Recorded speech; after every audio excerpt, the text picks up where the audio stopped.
Guilty on all counts. That's the verdict a jury handed down less than an hour ago for a South Bend mother. It took them about 2.5 hours to find Nyesha Crocket guilty in the murder of her 11-month-old son and abuse of her then 14-month-old daughter. WSBT-22's Zach Crenshaw has been getting reaction to the verdict. Zach, at 5:30 you mentioned that Crocket didn't show much emotion.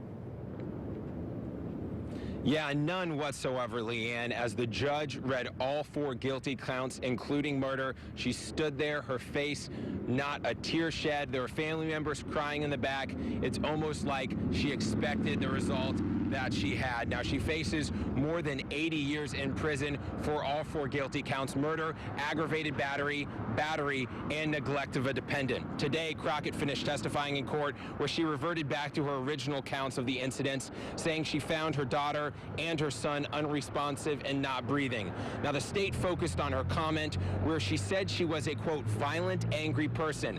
They highlighted her text to the baby's father where she threatened to hurt her son.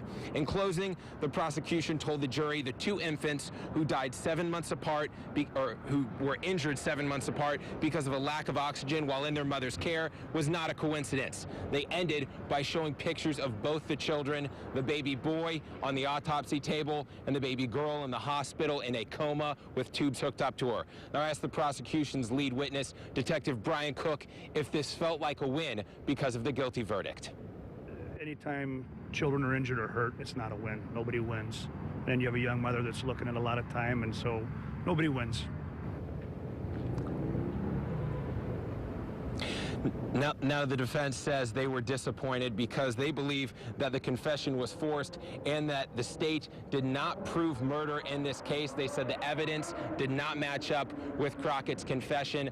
As you heard Brian Cook said, and as the lead prosecutor in this case told me, this was not really a win. As the motorcycles go by, this was not really a win for anyone.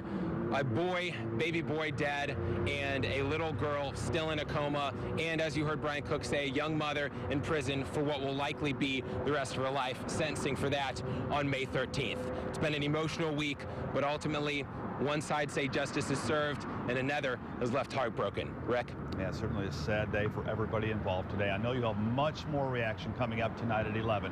Zach, thank you.